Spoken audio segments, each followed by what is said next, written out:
Excellency, SG, NEC members, our colleagues from the media, welcome to the headquarters of the Malawi Congress Party. Before we start anything, can I ask a volunteer to say prayer? Mremekezeko kwa tawi la kumbawa muno nyumba ya Malawi Congress Party pamene tatolo kukabwera atwakani kulala kulenda president athu inde Mulungu wanga tidziwa kuti inu ndinu mwini sonse ndinu mwini moyo tikuthokozani chifukwa cha moyo umene mwatipatsa mawu zikomo kwambiri kuti tonse takumana inde ndi Mulungu tsogolerani tsonkhano limenelo zochitika ndi zambiri pakali pano onena zawo ndi ambiri pakali pano koma ife Malawi Congress Party tikuyendera chilungamo chilungamo cha Mtate chikhale patsogolo pathu adalitseni atsogoleri athu pambuyo chakwera kuti mzimu woyera nthawi zonse mulemekezeke mtamandike kumwamba kuno. Amen. Amen. Once again, Your Excellency, NEC members, ladies and gentlemen, our colleagues from the media, this morning the President of the Malawi Congress Party, Dr. Lazarus Chakwera, will talk to the nation, and I ask each one of us to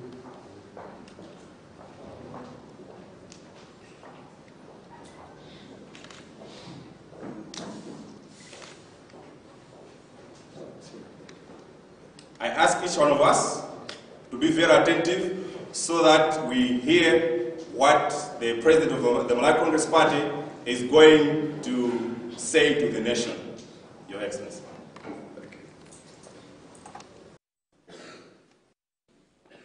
Let me premise my remarks by stating to you honorable members of the press that I was for a few days out of the country in Brussels and just arrived yesterday, and consequently I wasn't able to speak much earlier than this. Dear fellow Malawians, we are cast into yet another moment of profound existential reflection as a country. I want to emphasize this because we have a fundamental philosophical issue that we must address before we can address political issues and practical issues. We need to clearly understand where we are as a nation. Individually, as well as one nation, Malawi, our home, must be provoked to ask, who are we? Why are we here on earth? And particularly, why are we in Malawi? Where and what do we want to be? Where are we going currently? What are we doing or not doing to get where we want to be? What else could we be doing as a nation? Indeed, what else could and should we be? What else could we be involved in or not be involved in? See, generally, these are foundational questions as individuals as well as a nation. Has God made a mistake in placing us here? What are we doing to ourselves as a nation? What future are we bequeathing our children in the near and distant future? And importantly, what type of leaders should we have to steer our nation out of our current state towards prosperity as other progress-driven nations around us are doing? As a nation, we've been greeted by yet another shocking revelation that a massive fraud was committed at the Malawi Police Service. Public purse was defrauded of huge sums of money. Public funds were laundered. And a struggling 145 million Malawi kwacha was siphoned and remitted into an account opened and operated at Standard Bank solely by President Arthur Peter Mutharika, clocked as a donation in the name of his political party, the so-called Democratic Progressive Party, DPP. And revealingly, President Mutharika is the sole signatory to that account, and without any suspicion or personal restraint, he gladly and unscrupulously made substantial drawings on the proceeds of this fraud and laundering of public resources. As the media has reported, his yet again cocky response so far is that his hands are supposedly clean and he did nothing sinister. The money was a donation.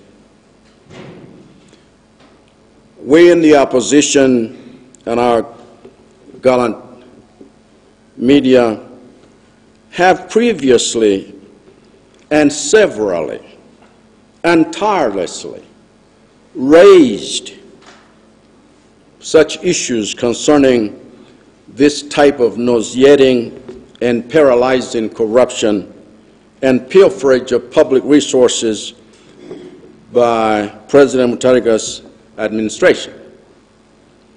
We have fervently endeavored to alert the nation that this whole malaise is inspired and animated by none other than the President himself through his apathetic approach to these sprawling vices. Up to this moment, we have merely been dismissed as crybabies, bitter with our supposed electoral loss in 2014. In fact, at certain times, we were even labeled as potential cases for psychiatric examination. As we all can confirm now, President Mutharika is a prime participant in the corruption and fraud public resources that have frustrated meaningful development in this country, while he himself and his cronies in crime are busy misappropriating what could have saved the mother who dies while giving forth a birth, a life that guarantees the continuity of this nation. Money that could have helped the destitute student who goes days on end without food and lacks proper accommodation to attend university education. We just buried school children who died because of poor infrastructure as parents, communities just tried to help themselves with that which should have been provided for by taxpayers' money. Resources that could have added one more bag of fertilizer to that farmer who breaks his back for the entire growing season just to have something to eat. Just to have something to eat. Ladies and gentlemen, addressing some of that as well. If there's been any doubting Thomases because of stuff that we have stated, stuff that you have revealed or unearthed as media,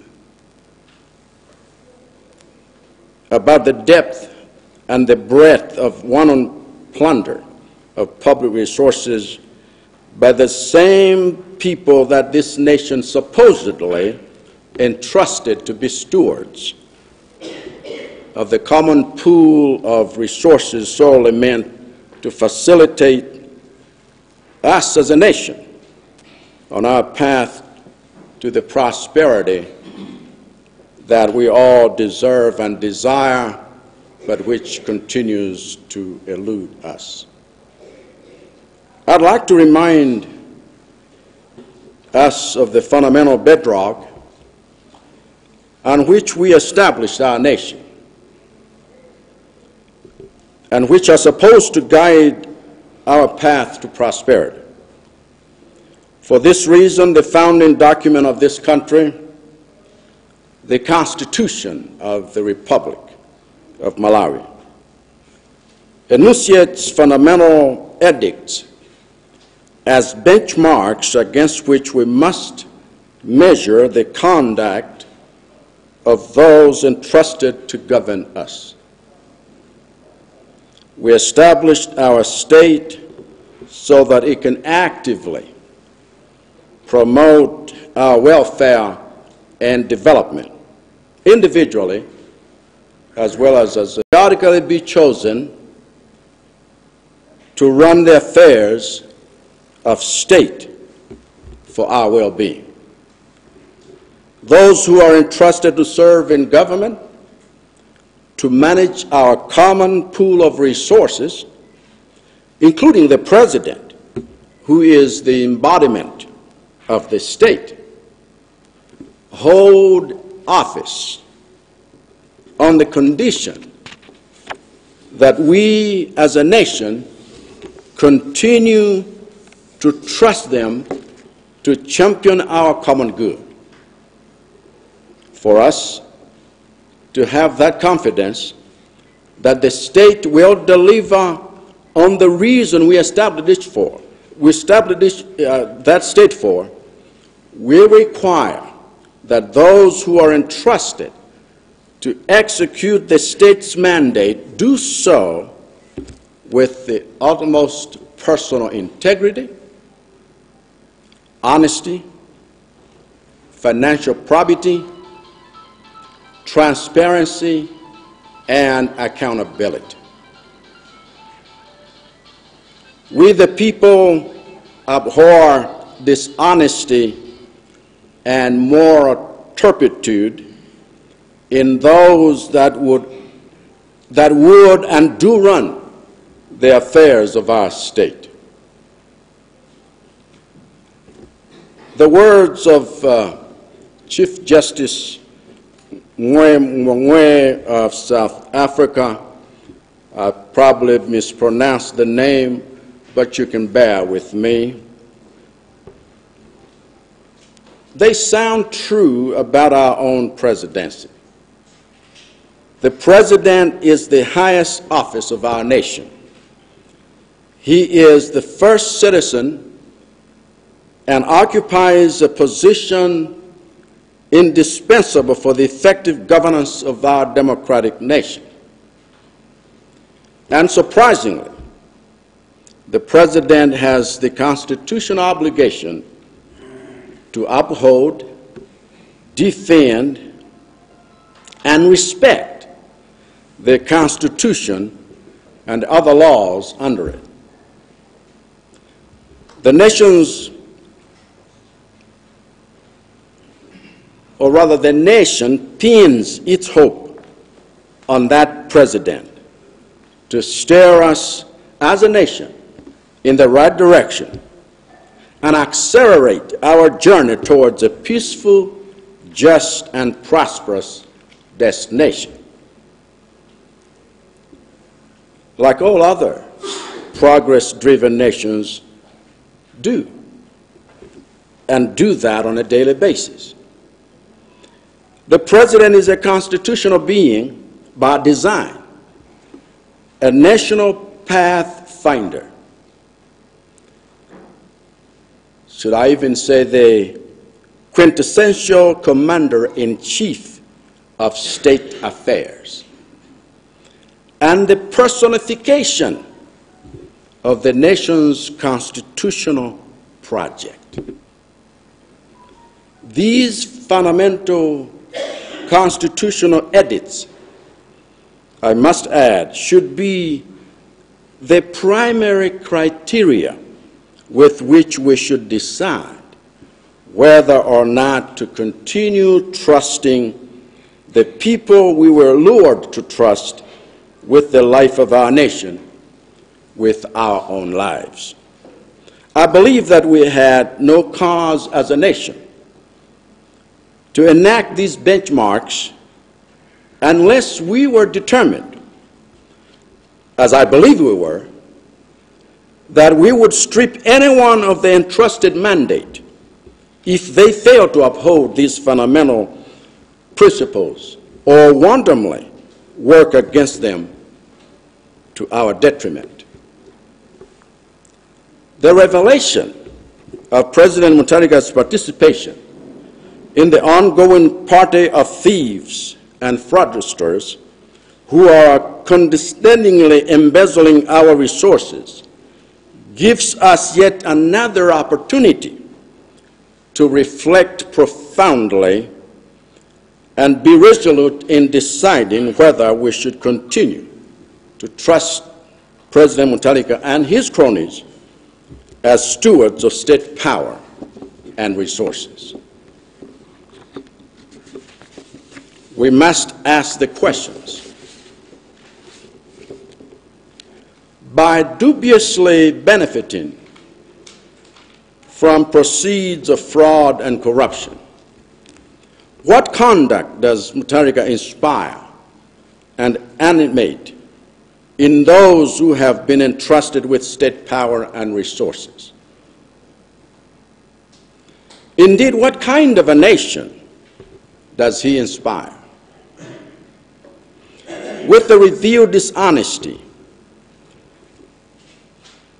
apparent in his cocky and remorseful response that the huge sums of money he received were merely a donation, what should give us the confidence that he should continue being a steward of state affairs and state resources? May I suggest the obvious? And in doing so, I wish not to insult your intelligence, fellow Malawians, fellow citizens. May I suggest that a president who is dishonest by participating in fraud and corruption, that smuggles large sums of money from the public purse into his private use, cloaked as gifts from his own frontmen in crime, or knowingly benefits from the proceeds of such despicable dishonesty, commits what we as a nation agreed amounts to a serious breach of the laws of this land, and no less a serious breach of the trust that we repose to him, or in him rather. This is President Mutharika's naked case. His involvement and or benefiting from the revealed fraud and corruption clearly crown him as dishonest and deceitful, venal, and disrespectful of the law of the highest office of president. His cocky reaction that his hands are clean despite dipping them in all this dirty fraud and corruption is seal of his unscrupulous self. If these would not pass for serious breach of trust and the laws of this land, what, my dear fellow citizens and Malawians, could possibly do? What else should convince us that President Mutharika is the prince, if not the king of thieves, that prosper by defrauding our common pool of resources allocated to various departments and projects for our common good? Dear fellow citizens, our inaction or lack of resolve to stop Mr. Mutharika and his cronies from dragging this nation on the path to more misery, our indifference to this carnage have this far given him the temerity to continue his vices with humongous impunity. We as a nation have given legitimacy to this fraud and corruption by our lack of resolve. The affairs of our state and the future of this nation can no longer be in the hands of a man who has shown to us enough to know that he cannot be trusted to fulfill his duties as the national pathfinder, as the conscious and moral compass must animate the conduct of state affairs.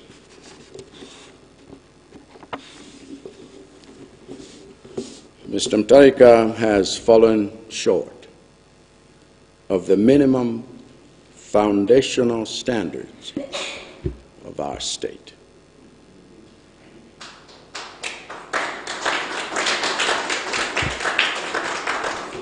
He should not continue to lead this country. Fellow Malawians, having been enraged on my own behalf and on behalf of all of you fellow Malawians who collectively make contribution in form of taxes towards their own welfare, and knowing that Mutharika and his administration can only rule by sustained trust of all Malawians, we do hereby demand that Mutharika and his entire administration resign and immediately call for early elections. They have lost Malawians' trust. We must have early elections. This we do for ourselves and for our country and for our children's future and generations to come.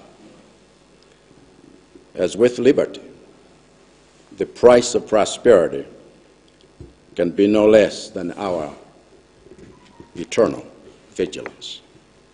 God bless you all.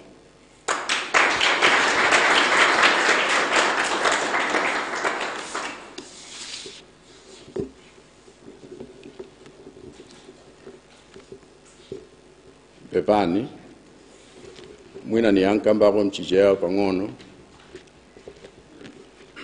nodziwa kuti tili nzambiri zochitika family kwathu ngati chipani cha Kongresi, tili ndi malilonso abambo wa mmodzi wa ma MP wathu lero, komanso ndikulankhulani mochedwamo chifukwa chakuti ndinachokapo masiku angapo ndinali ku Brussels kulikulu la kuli chani Parliament ya European Union, ndiye nangobwera dzulo mwina zimene tikamba lerozi tikadakambapo dzana ilo kapena, koma tukamba lero ndiye inu tuwankhani olemekezeka nonse muantimvetsa. Koma nkhani ili mbwalomu ni nkhani yomvetsa chisoni, chifukwa tukamba nkhani zoti ngati Amalawi pena pake pofunika anthu khala pasi nkuganizira bwinobwino kuti kodi ndife ndani anthufe, tili ncholinga chanji mdziko muno, kapena chauta adangolakwitsa kuti tikhale kuno ku Malawi. Tili ni vuto lanji, timafuna tikhale pati, timafuna tizipita kuti, timafuna kuti pamene tikhalepo bwanji, kumene tupitapo tipiteko bwanji, timafuna zinthu zitiyendere mwa mtundu wanji. Tere tinene kuti chauta walakwa, kuti tikhoza kukhala m'dziko lathu kukhala ni zinthu za nkhaninkhani zimene adatipatsa tichite nazo, kuti tikhoza kukhala dziko la anthu opindula.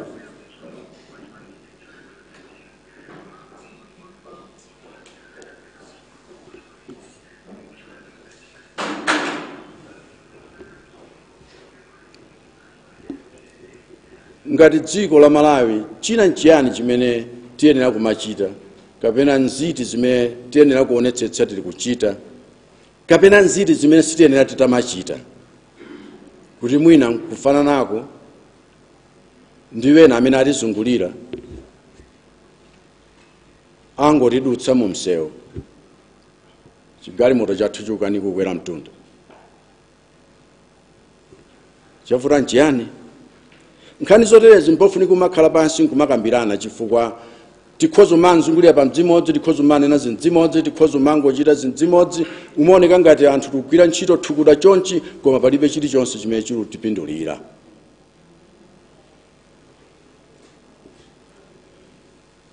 Tereku ngati dziko suyu tadzidzimuka tonse kuti kodi kunjaku kuluchitika zinthu zotere,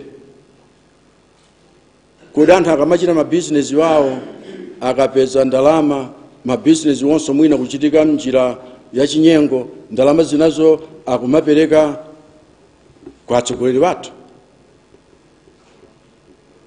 145 million ukayipereka ku account ku banki akuti yachipani, koma munthu wosainira ni munthu mmodzi na akhalanso president wa dziko. Kuti kodi anakapereka ndalamayo njira ya mtundu wanji, anazipeza njira ya mtundu wanji, zosadziwika.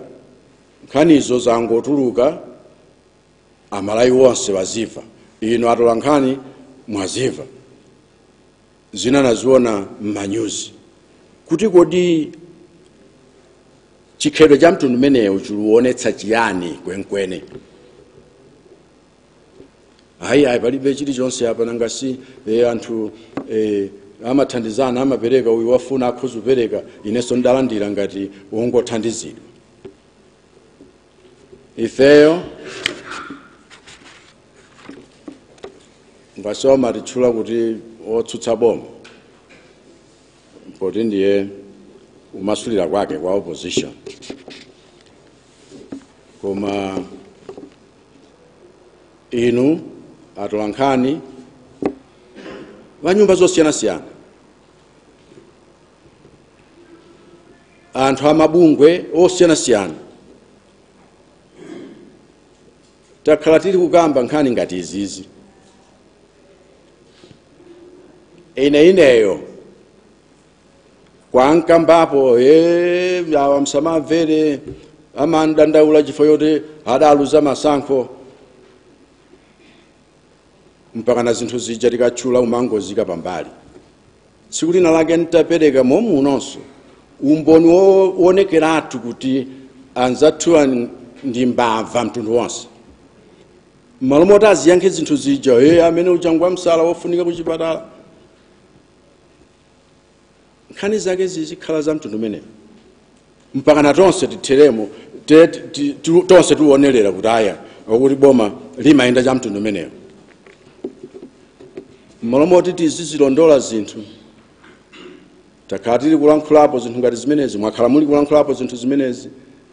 Ifeyo tutili ndi kuthekera kuti tikonze zinthu zimenezi, ayi amene aja msamamvere, koma lero tumuona. Muluona mtsinje wa Tinkanena uthera msizi, koma ti sizi uyituka mbapayo nkanusu chabe, kanusu chabe ka zinthu zambiri zimene Amalawi poti situdziwa timangura basi momwemo zili bwino akuti manja wanga ukhanga limujofusira mwana woti wamugwira ndithu wamgwira kuti anapisa mwakuti mwakuti basi mwana uja manja nuika kumbali ala manja wake bati ine tundizili bwino manja wake bati ati upusitsa Yosefe popeza kumsana kuti jiwonako popeza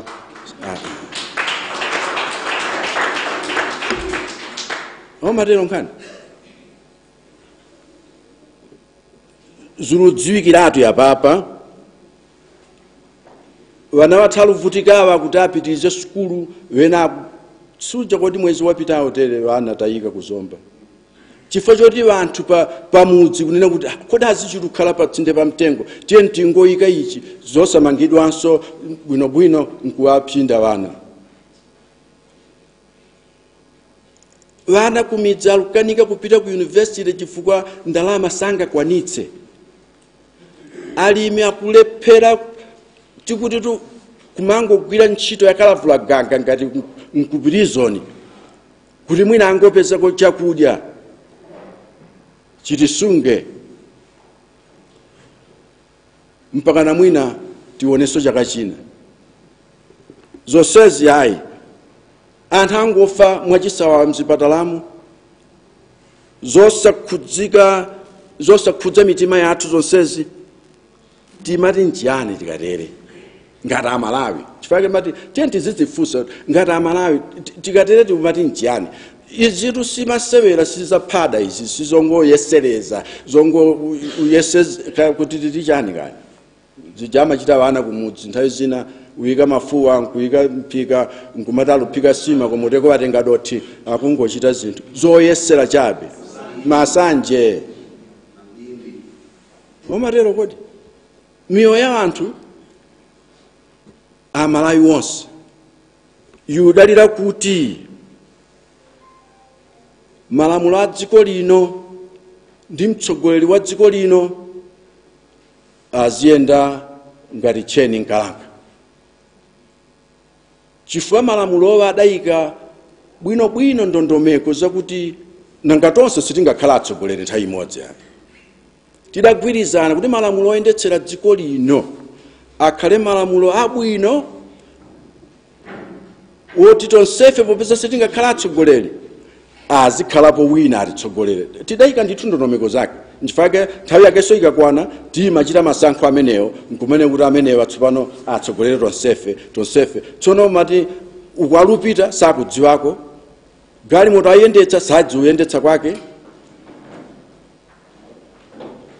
koma m'malonso moti akoze zinthu angolandanso chuma cha anthu nkumaonongera ntchito yoti akadathandizira anthu omwe aja akhale pabwino kusiyana ndi mmene analili mmene amapezera awa ni malamulo a dziko kwamfuna kuti tikumbutsane kuti malamulowa ngokhazika bwinobwino koma adanenanso mwa tchutchutchu mvemvemve kuti ngati kukhulupirirana kwatha pakati pa iwo amene akutsogolera kapena adaloledwa atsogolere ndiwo amene alutsogoleredwa ndiye kuti taswa malamulo amene waja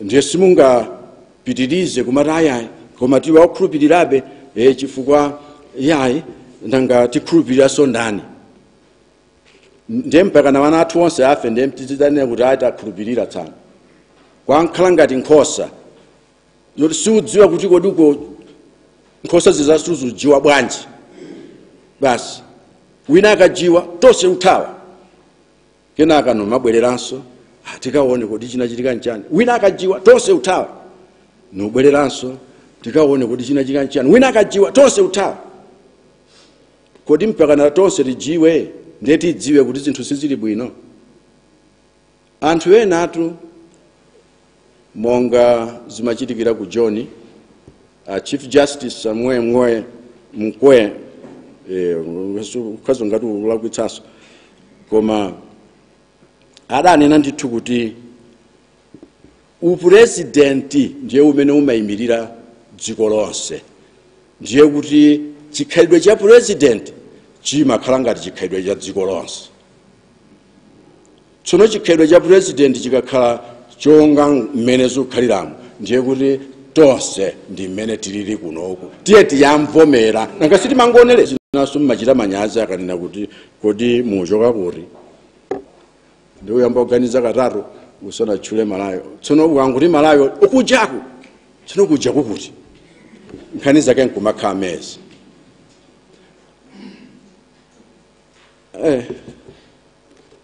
tsopoto kuti wachita nawo mezi ndipo ife tudziwa kuti ziwachita nawozi zangodziwika chabe zosadziwikazo nzankhani-nkhani tere kungati mmachita nthenda ya mtima ukukutulukire zinazo msachitiretu chonde ango mujati machenjezerana pamaliro kuti paveke ujeni pano wenano angokhalani pansi mkabva mwakuti mizinga ikayi chifukwa mwina mtima simugwira tsono konzekani koma tunena kuti kodi chikhalidwe cha mtundu umenewu nchikhalidwe chabwino kapena izinu kambazi kodi nzachilendo sizachilendo yayi olontanena kuti president wa malamulo a dziko sawalabadira anzawo amene agwira nawo ntchito malamulo a dziko sawalabadira ife amalawi tingoyang'ananso mangopenyetsetsa mpaka namuvuti lase m'maso tuoneka kuti amene tinampatsa mpando woti atsogolere kuti tonse tipezeke bwino tizipita njira ya bwino tonse tangokhala ngati wosazindikiranso chuchitika nchiyani ayi abale azanga amalawi azanga tiyeni tileke kapena tinene kuti tileke kukhulupirira wenafe chifanga siwenatu anu ali mkamtima mewo kuti hayi tiziwakhulupirirabe umakhala ngati jomanenera m'baibulo kuti a Thomas Didimo hayi aine pokhapokha ntaona mwakuti sinkhulupirira wena amalawi tilipobe mpaka pano ndipo ambiri amene tunena kuti ayi ifeyo basi momwemu ndithu basi momwemu nchifukwa chakuti mwina wena afenso zimenezi timadyera limodzi kuseriko ifeyo tunena kuti sirufuna za mtundu umenewo koma zitheke bwanji ngati awa akanika kukwanitsa zimene anena kuchita ngati dziko nakambamo zambiri m'mawu a Chingerezi waja oti kuti nifotokoze zonsezo mchichewa zikhoza kuvuta nchifake nankamba ngati modutsadutsa koma chachikulu nchakuti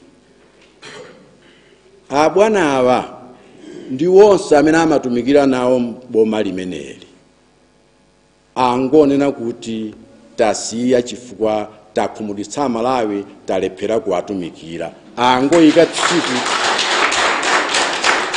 loti masankho tichite msanga izizi zapweteka aliyense pagona nkhani mpamepo zikoma Malawi.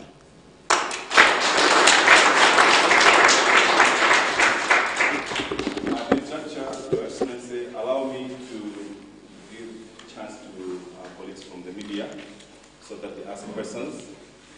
When you're chosen to ask a question, introduce yourself, your media house, then pose a question. This is your time. Please.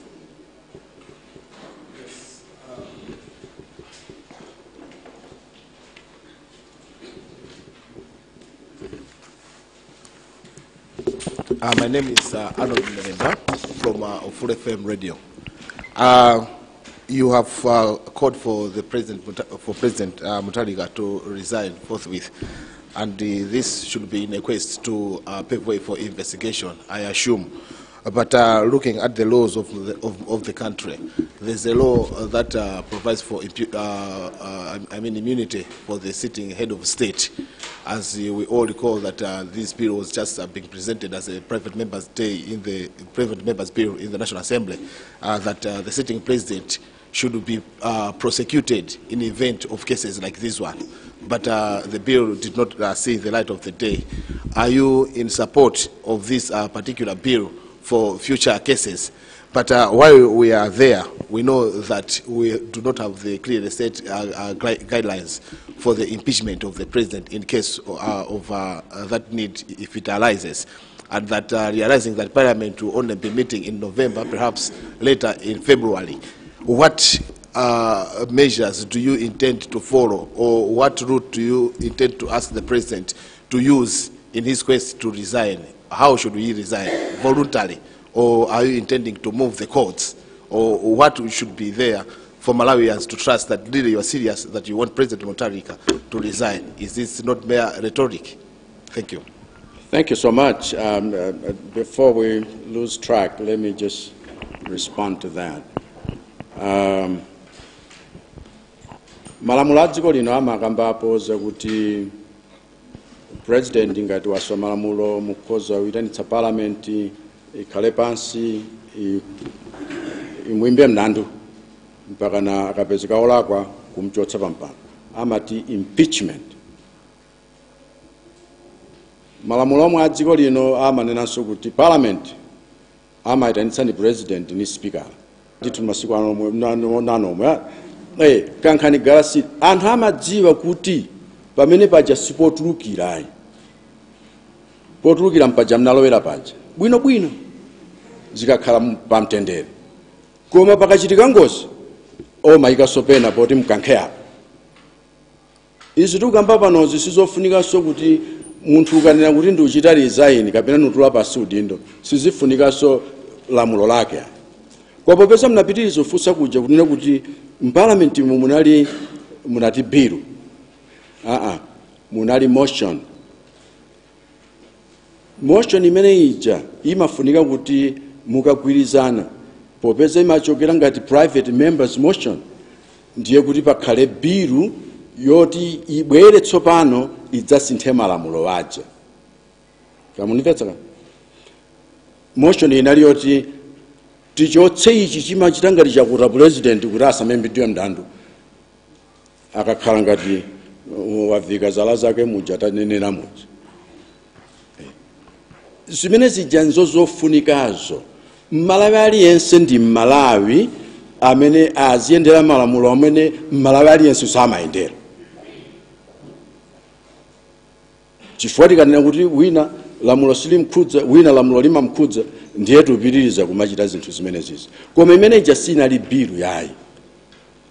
Padzafunika bill yakuti tisinthe constitution malo akuti wakuti. Mukhulupirira kuti amene abweretsa bill ngati imene Parliament yake imeneyi. Zimenezo mutisire kuti tidzasinthe. Mukatchula kuti aya ngati simungafotokoze bwinobwino ndiye kuti mwinawa ndi nkhamba kamwa chabe, mere rhetoric. Zimene tuferazo, zimene taferazi ndayo yonseyi, mere rhetoric, mere rhetoric. Ngakhale kakambapo zinthu kuti tiye titachita zakuti mere rhetoric, mere rhetoric. Yayi, tiye tivyole pakungokamba. Tiye tichite zinthu monga mmene tingakhalire. Anthu yawa waonetsa kuti mukawadalira, mungowadalira nokha, kuti zikakuvutani, zikuvuteni nokha. Ife tikunena kuti adabyola kale saizi yoti munthu aziwakhulupirira. Ineyo naphunzira za nkhaninkhani ngakhale mnyumba ya malamulo kuti mukhozi wadalira, koma mkaona kuti apa mnafuna kuwadalirapo mama akemu wakutchaitsaniso njomba. Zimachitika zimenezo. Ndi mmene chikhalidwe cha anthu chilili, tonsefe tili pa sukulu zikomo. Oh, are you intending to move the courts? Chifukwa pali njira ina, Parliament imakhalanso ngati court ya president mu njira ya impeachment. Ndiye anati kuti kapena so mupite ku court tsano kwina kuja kuti mukapeze mmene zikhalire. Pamakhala strategy, pamakhala tactics. Strategy nyakuti rufuna iwo achoke. Zina ndi zina zimene tingachite zikuchita involve tactics. Zimenezo sitinganene panopa. Koma ife chachikulu nkhani yatakanapa.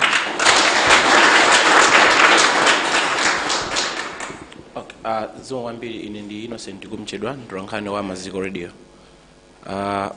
Mbuyo mwa atsogoleri otsutsa komanso amabungwe akhala kuyankhulapo pa nkhani zosiyanasiyana kuti mwina mtsogoleri wa dziko lino asiye kulamulira atule pansi udindo, koma zakhala zisakuchitika, komanso kutengeranso mbiri komanso ndale imene zimayendera kuno ku Malawi ndi ku Africa ndipovuta kuti mtsogoleri angosiya zaka zake 5 zisanathe.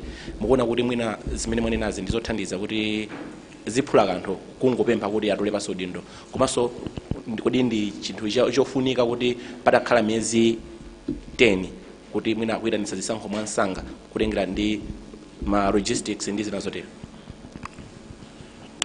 Nkhani yabwino zedi. Kodi mmenezi inu muona kuti nzofunika? Maiko azathu chifukwa adakhala ngati atipitirirapo makambidwe ya zinthu za democracy, zimakhala zinthu zotheka kuti mukhoza kuyitanitsa masankho mwa msanga.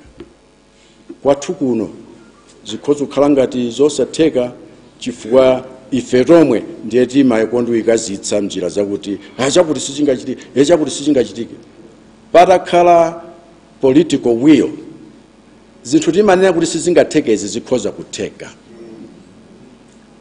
Zina zimachitika bwanji tikayikapo mtima kuti tifuna tichite zakuti. Ena amanena kuti chifuniro chili chemantha. Where there is a will, there is a way.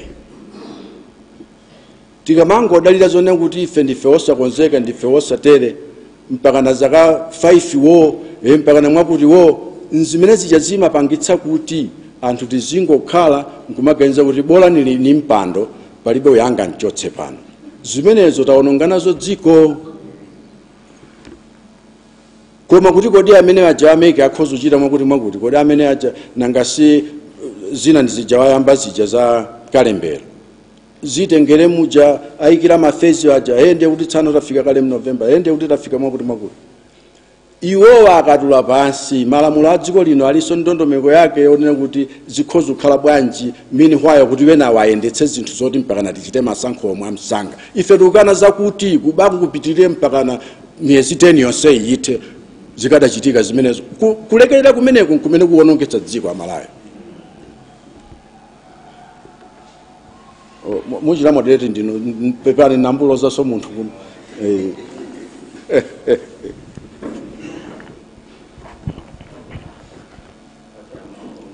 MJFM Radio. Ndinofuna ndiziwe kuti mangona kuti mtsogoleri wa dziko lino atule pansi udindo. Mukupereka nthawi yochuluka motani kuti zimene zichitike? Mwaliba? Mukupereka nthawi yochuluka motani kuti zimene zichitike, o time frame yake ndi otani kuti zimene zichitike?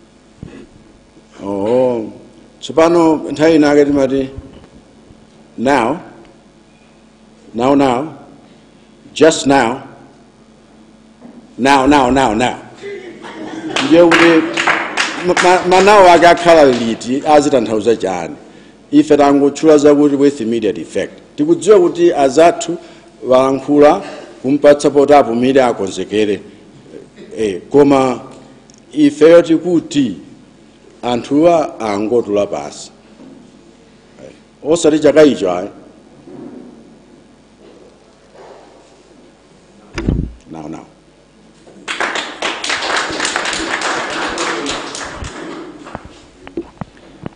I'm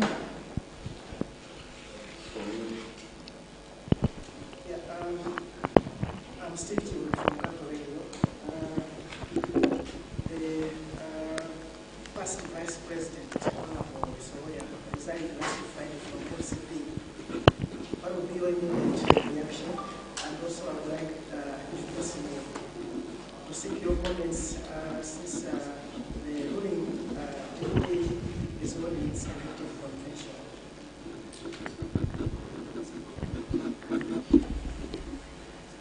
Awaluchita convention yawo tiwafunira zabwino zonse. Amene achoka mu chipani cha Congress tiwafunira zabwino zonse. Maufulu a dziko lino na amenewo.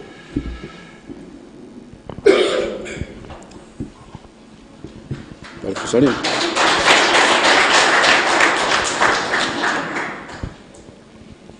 Quickly, wana ujoga, mukafusa inu. Maka mungu sasa, kabila mabasa. Muka wabali za inu. Okay, I am Veronica Mwari from Zodiac. I also had a similar question, but just to add, we have also seen one of your members, Chakwanta, leaving, And he hinted that you have suddenly become unreachable, but in the beginning you were approachable. What could have changed in your leadership style? Kadi mene yose di mwafuse yo adakuza ni jani mtafuse. Ofesi yanga ndi mkafuse akuze no adaletse udasabweremo nyumba yanga sama kudziwa mabwera nthawi zonse mukafuse koma fuso limene nsankhe ndine. Honorable, just to add, I'm Leon Temwe from Rainbow TV. Just to add a question from my colleague from Mazigo. You have told us that the Mutharika administration does not listen to you. How sure are you that this time around they are going to listen to your demand? Hayi nangasibaja mundu afuna uje na muri mamba ni mkuru gonta. Zimene ziyasizira nthauza kuti tileke ulankhula chifukwa chone kuti wina sadamva. Ine ndakhalapo mphunzitsi. Nthawi zina imakhala vuto la iwe mphunzitsi mwina sulufotokoza bwino. Mwina ndine amene sinena bwino zinthuzi kuti iwo asamamve. Ndeti zamphunzira kuti nena mwina mawa ti neneko motere mkuja tineneko motere koma ngati amamva Chingerezi ngati amamva Chichewa. Adalina kumva kale zakafona khani ukalankhula muno wena ndi amene amathandiziranso kuti izizi msave izizi nzanthu amisala kapena izizi msave ndi anthu olira masankho timangolekerera njira yake imeneyo. Ndiye zili kwa Malawi tsono kuweruza kuti kodi satchula bwino ndani samva ndani.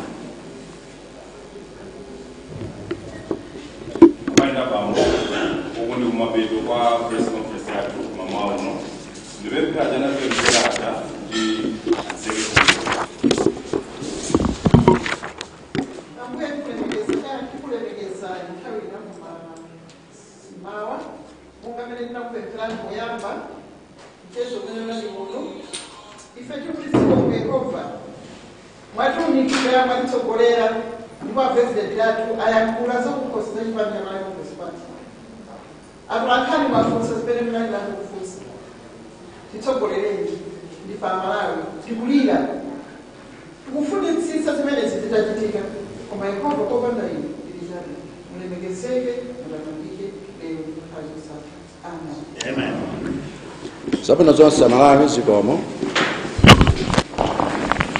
What about General?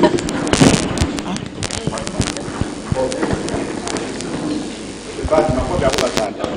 Abasuma mbamolo boshabo zaka.